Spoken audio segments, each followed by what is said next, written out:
On the day of death, when my bier is on the move, do not suppose that I have any pain at leaving this world. Do not weep for me, and say not, alas, alas.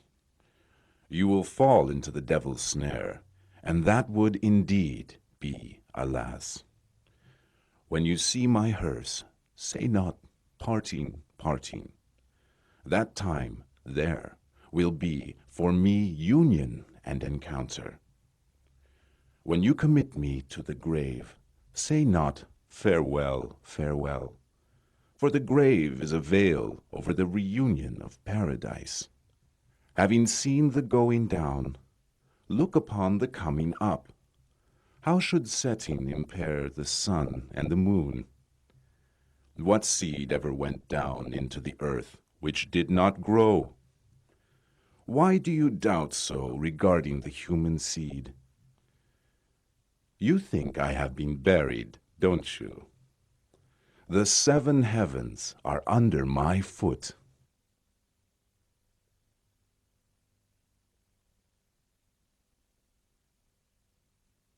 Ya Hazreti Mevlana,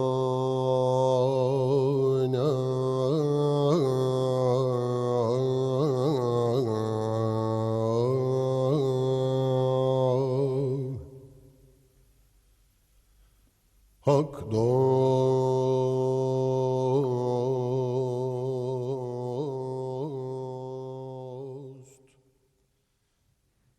The great Muslim Sufi, Mevlana Dzelaludin Rumi, was born on September 30th, 1207 in Balkh. His father, Bahauddin Valad, was one of the most knowledgeable men of his time, famous scholar and man of religion. He was known throughout the Islamic world as the Sultan of the religious scholars, or the master scholar.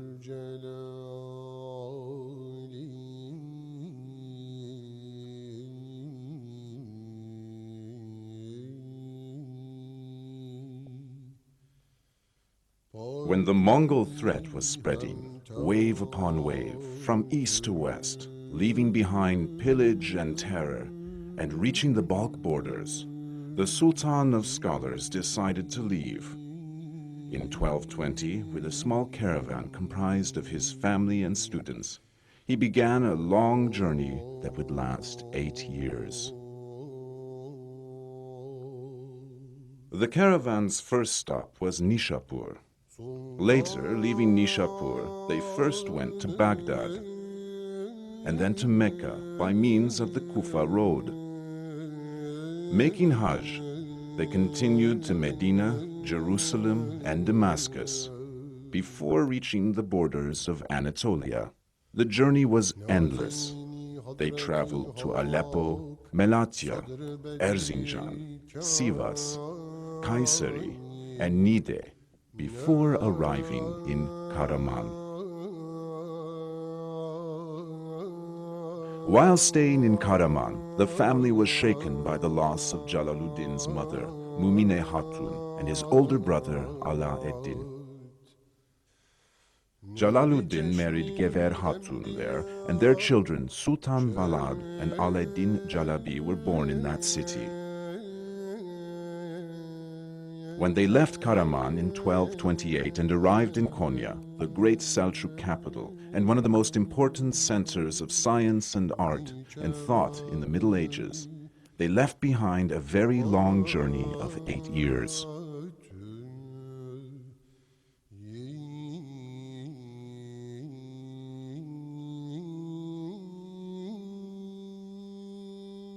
I am the light of dawn, the evening breeze. I am the hum of the forest, the sound of the waves. I am the mast, the helm, the captain, and the ship. I am the rock that ruined the boat. I am the hunter, the bird, and the trap.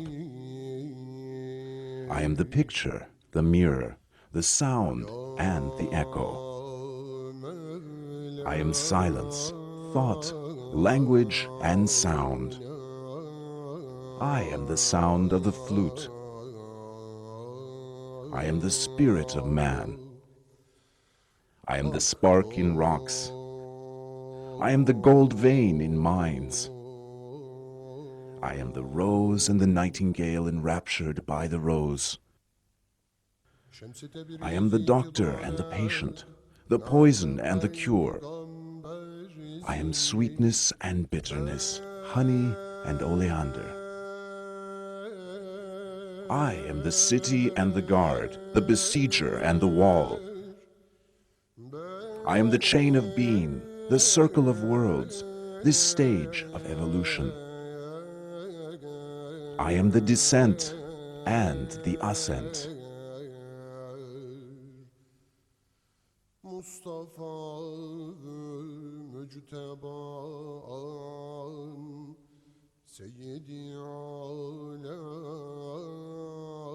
This long journey by his father's side was a perfect time of training for Mevlana Dzelaludin. In addition to the basic sciences that he was taught by the Sultan of Scholars, Mevlana also received different, enriching and valuable thoughts and ideas from many famous scientists and thinkers whom he met throughout the years in various countries. These were to become the foundation of the essential components of Rumi's teaching, tolerance and love for mankind.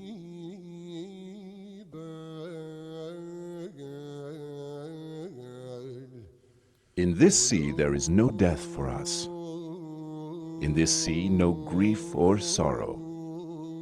This sea consists of boundless love. This sea is comprised of goodness and generosity.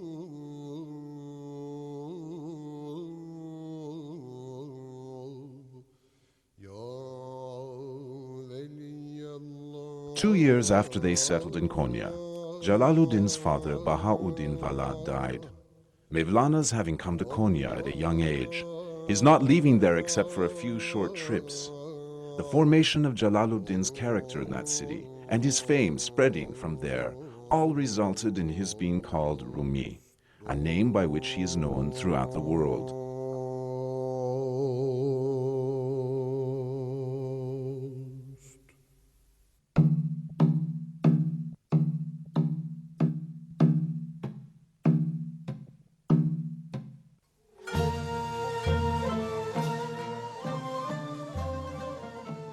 After Bahauddin Vala's death, one of his closest students, Said Burhaneddin, became Mevlana's teacher.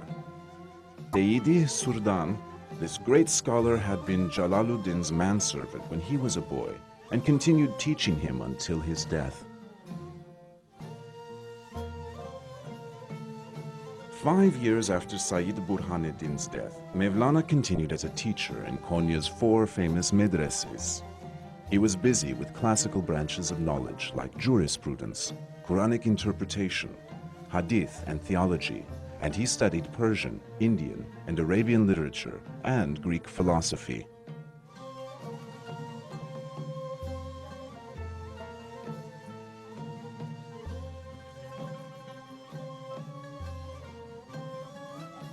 In the month of November 1244, when Rumi was returning with his attendants from the medrese to his home, a dervish who grabbed the harness of his horse and began asking him questions would change Mevlana's life. He turned him towards the heavens in enthusiasm and ecstasy.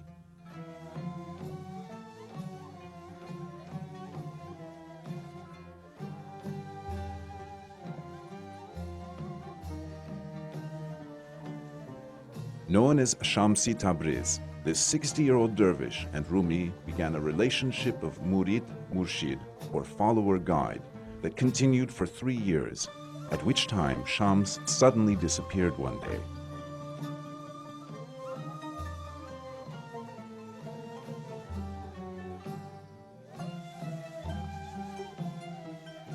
Shams' coming had brought boundless enthusiasm mixed at its peak with divine love, and separation from him was a burning fire for Rumi.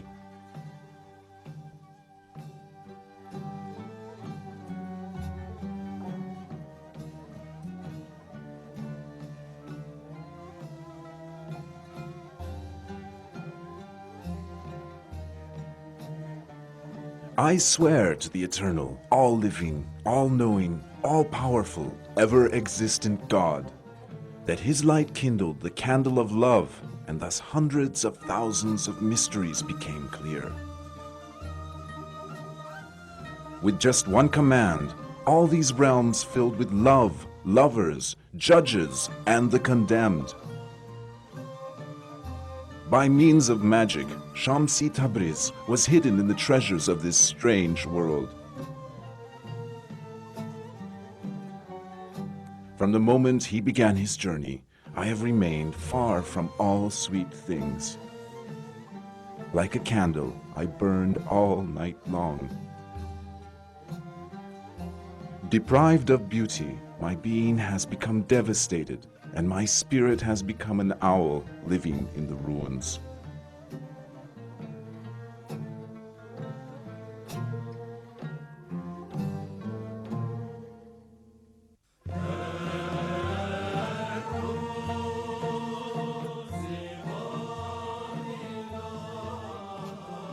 While sorrowful and desolate days and months were passing in Sham's absence, one day when Sham's manifestation was seen, Mevlana said that he had seen the reality of Shams, or his own reality in the mirror of his being. The first person to share Rumi's feelings and thoughts after the disappearance of Shams was a goldsmith from Konya, Sheikh Salahuddin Sarkub, a spiritual caliph of Rumi's former teacher, Sayyid Burhaneddin.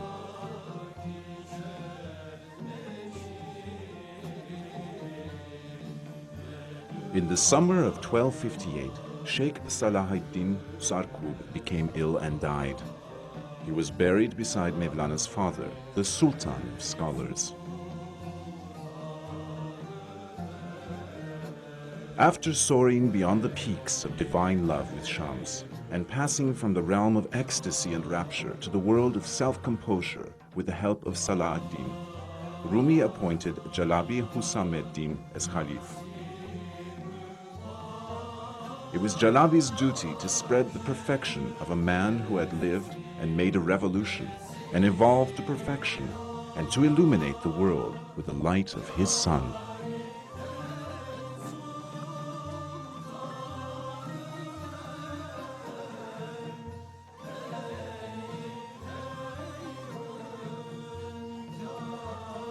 One day, Jalabi told Mevlana that his collection of poetry had grown to the size of a book, in which all his followers could read the mysteries, as Rumi had previously decided. Then Dzelaludin took a piece of paper from his turban. The first 18 couplets of the Mevlana.avi were written on it. "Jalabi," he said, "I'll speak and you write." Husameddin eagerly accepted and began to write down the Mevlana.avi, which was completed shortly before Rumi's death.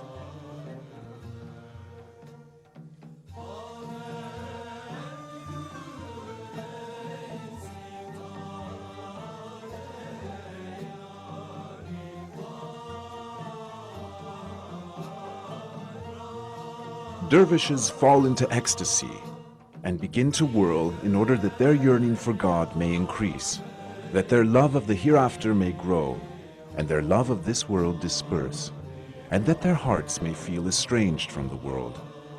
They follow exalted sheikhs whose wonders have spread throughout the world and whose greatness is extolled in all the pulpits. Believers search the earth for these great men who have trod so that their eyes will close in order for their hearts to become enlightened and see the hidden realms.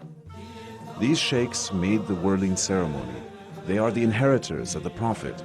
The heritage is theirs, and the perception and intuition is theirs.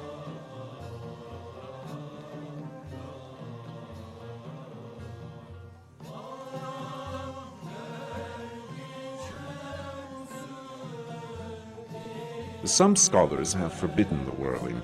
Some have found it acceptable. Both are true. Some people who give in to their ego and its desires attempt to whirl in pride and heedlessness. They aren't aware of their spiritual condition. Their whirling is in vain, just a game. They are the ones who will be tormented.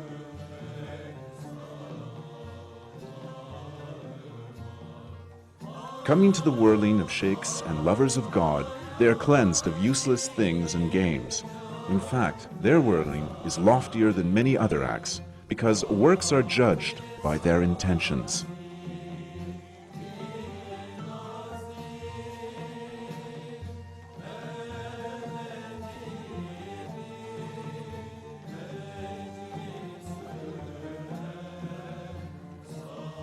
The rebab is a source of love and a friend to man. Arabs call a cloud rebab. Just as the cloud waters the rose and the rose garden, the rebab nourishes the heart.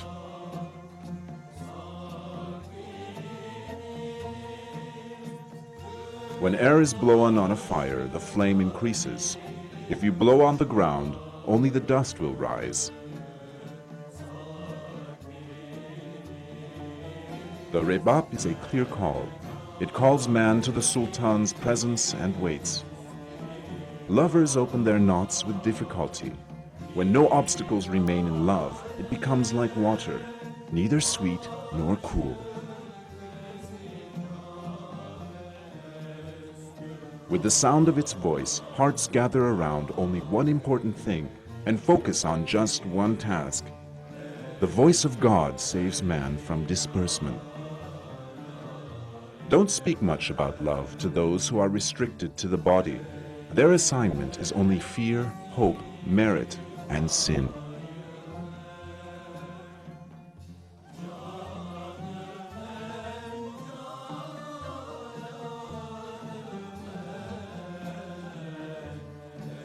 Narrations handed down verbally confirm that these symbols were seen and witnessed in the whirling ceremony. The Sharia is a set of rules based on the visible world. The truth is circumstantial, based on the esoteric. The Sufi order is a path leading from the visible to the esoteric. Treading this path is called suluk. For a person who travels from among the people to the truth, the illusion of existence disappears. Such a one has arrived in the realm of annihilation. But this is not the station of perfection.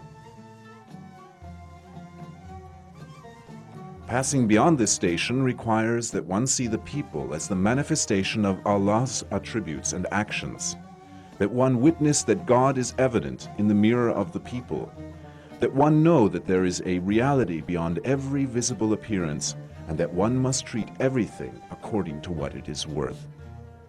This is the station of perfection, and this station is called spiritual knowledge.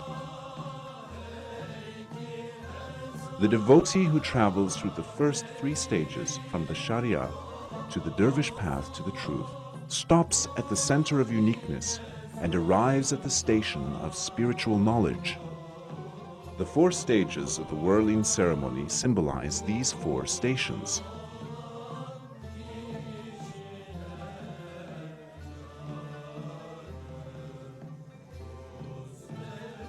While turning around and around and repeating the name of majesty, the devotee contemplates and reflects the meaning of the Quranic verse, "No matter where you turn, you will turn towards the face of God."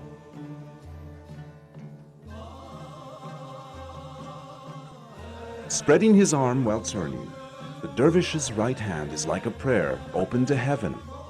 His left hand hangs down. This means we receive from Allah and give to the people. We appropriate nothing for ourselves. We don't exist. We are nothing but a shape that exists as an apparent means.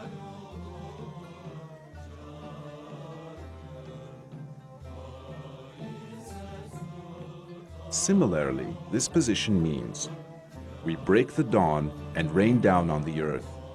We are mercy to the world. We arrive at the essence from the attributes. We come from the essence to the world of attributes and the world of appearances. We disappeared in the light of Muhammad, a mercy to the worlds.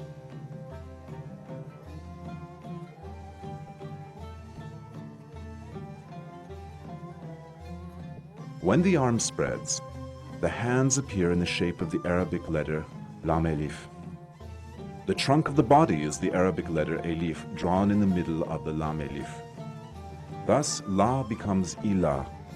In other words, the declaration of Allah's unity is symbolized. Thus, the ceremony of whirling is symbolical of unity from the beginning to end.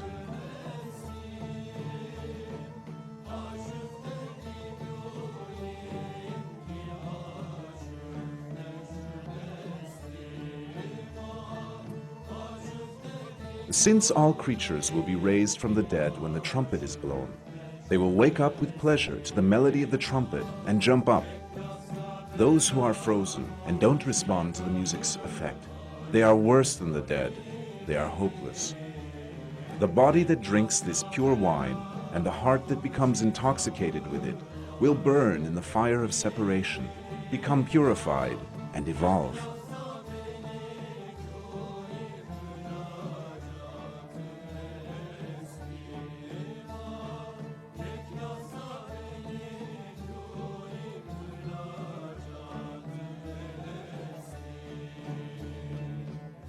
Come, you are the soul of the whirling dance. You are the walking cypress of the whirling garden. Come, no one like you has come, nor will come. The whirling dance has never seen, nor will see anyone like you. Come, even the source of the sun is your shadow. You have thousands of stars in the sky of the whirling dance. The whirling dance is thanking you in hundreds of clear and plain languages.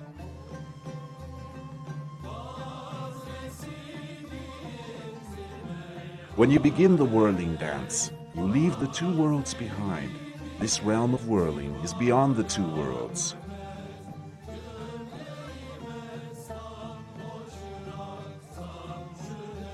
The roof of the seventh heaven is a high roof, but the whirling ladder goes beyond this roof. It is more sublime. Put your foot on whatever is other than it. Stamp your foot and smash it. The whirling dance is your property and goods, and you are the property and goods of the whirling dance.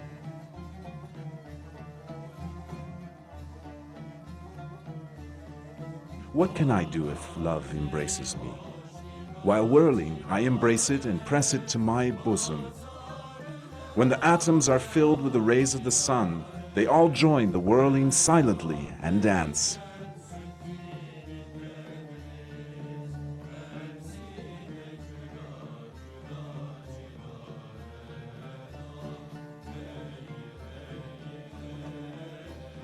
What is the whirling dance? A salute to the mysteries of the heart, strange heart. It becomes vigorous and content when their letters arrive.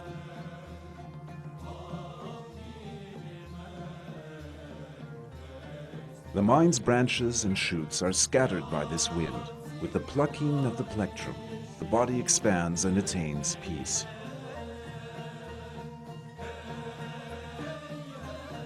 When the sound of the tambourine is heard, the soul takes a handful of arrows and begins throwing them at the body. In the body, a strange and new sweetness appears. Even a sweet taste comes from the flute to the lips of the flute player.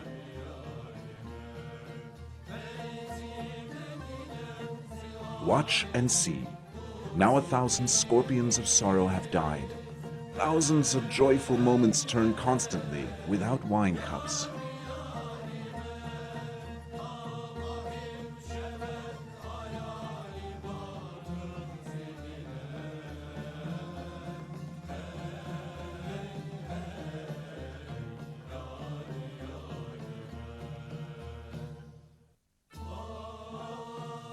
Words are spoken to those who need words. Why is it necessary to speak to one who understands without speaking? The skies and the earth are words to the person who understands. The main thing is the purpose. If the purpose is examined, no duality remains. Duality is pieces and halves. The foundation is one.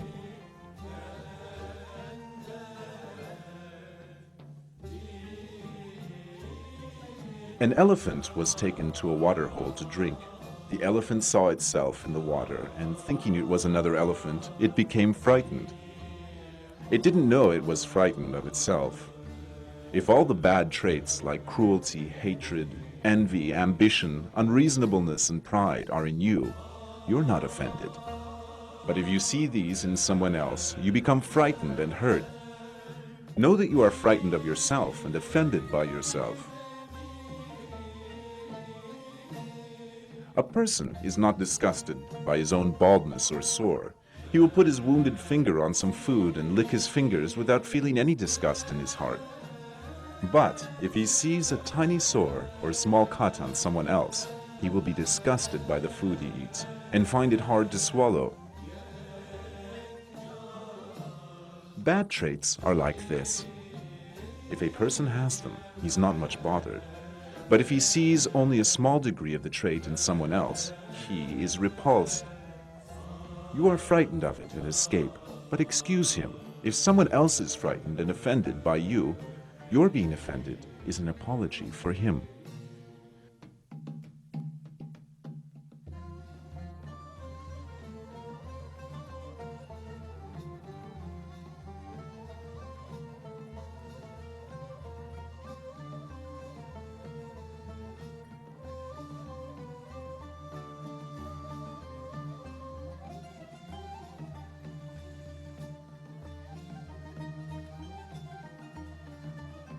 You are the Mecca for souls.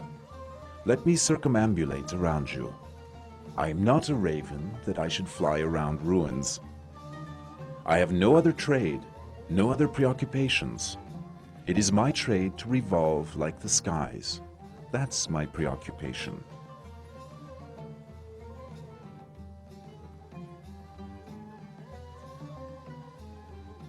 The whirling dance is the comfort and peace of vital people.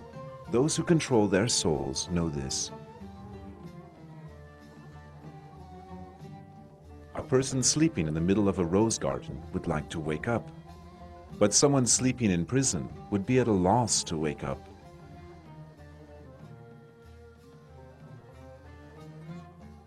Regarding the person who doesn't see his own treasure or the moon, to such a person of what use is the whirling dance? Whirling is for encountering the beloved who steals the heart.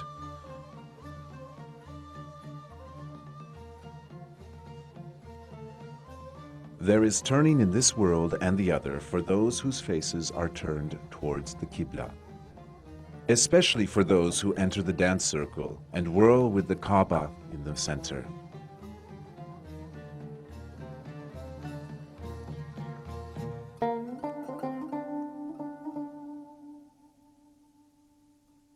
The moment has come for migration.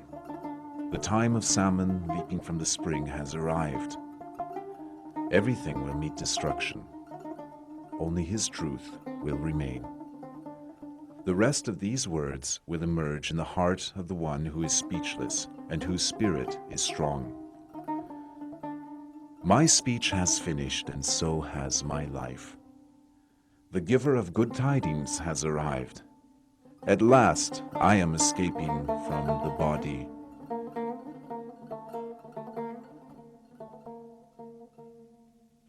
As the sun sets on December 17th, 1273, Mevlana Dzelaludin Rumi closed his eyes for the last time in Konya, where he had come 44 years earlier. The coffin carried above the heads of those in the funeral procession was buried in the ground next to the graves of his father, the Sultan of Scholars, and Salah ad-Din Zarqub.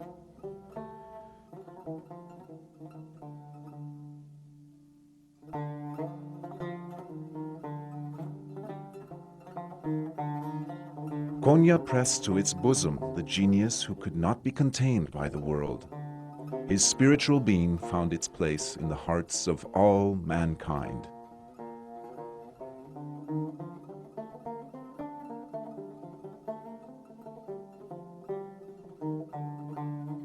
After my death, don't look for my grave in the ground. I am buried in the hearts of the wise.